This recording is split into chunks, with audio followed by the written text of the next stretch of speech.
Siren would want just her. Maybe everything would be better.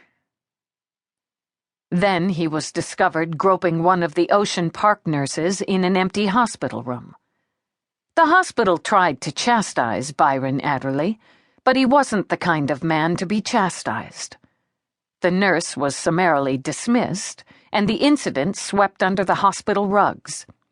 And Laura filed for divorce. At first, he'd argued with her. Not that he wanted her. It just wasn't his decision, and so therefore it couldn't be. She didn't listen, and he changed tactics, humbly begging for a second chance. Laura was suspicious of his motives, aware he might be acting. But she looked down the road of her own future, and it was decidedly bleak and lonely. And one night, 3 months ago, he'd sworn that he loved her, that he would never cheat on her again, that he would seek help for past mistakes.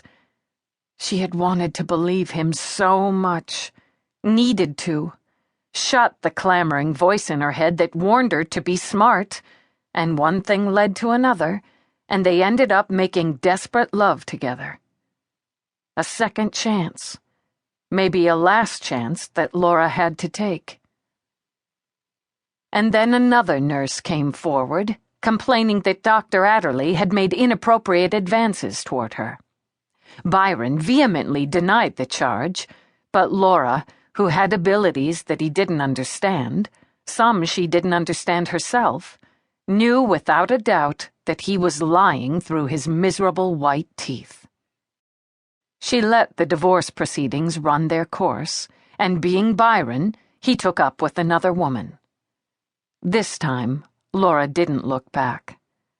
She was through with Byron Adderley, and until today, she'd been determined to move back to Portland and find employment far, far away from Ocean Park and Deception Bay. But now... The door to the bathroom opened. "Laura?" Nurse Perez called. "I'll be out in a minute," Laura said, flushing the toilet and wrapping the telltale wand in toilet paper and shoving it in her purse.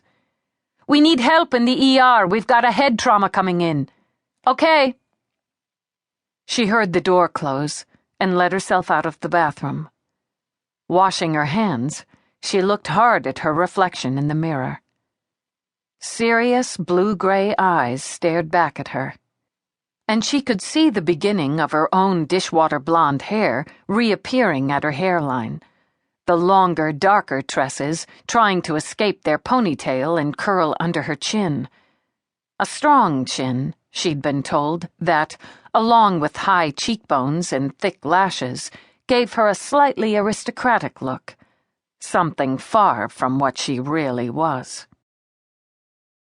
A familiar pressure built inside her head, and she mentally pushed it back, visualizing a 20-foot-high iron gate to withstand the force coming at her.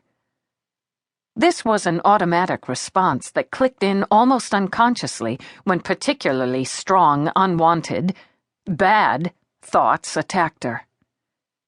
For years, she thought everyone had this ability, but then slowly realized that it was unique to her alone. It was like someone, or ones, was knocking at her brain, trying to get inside, and she would push up a mental wall to keep them out. But this time was different. There was more urgency and determination, as if this someone were pounding a metal hammer at her wall, at her brain. "Sister." Laura jerked to attention and glanced around, half expecting to see who had spoken. But there was no one, nary a soul, and the voice had been decidedly male. Her eyes widened. She watched the autonomic response happen in the mirror as realization dawned.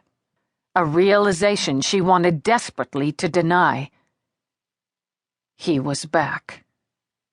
Shutting her lids tightly, she squeezed at her brain, holding the wall firm until the hammering turned into a tinny little ping, ping, ping.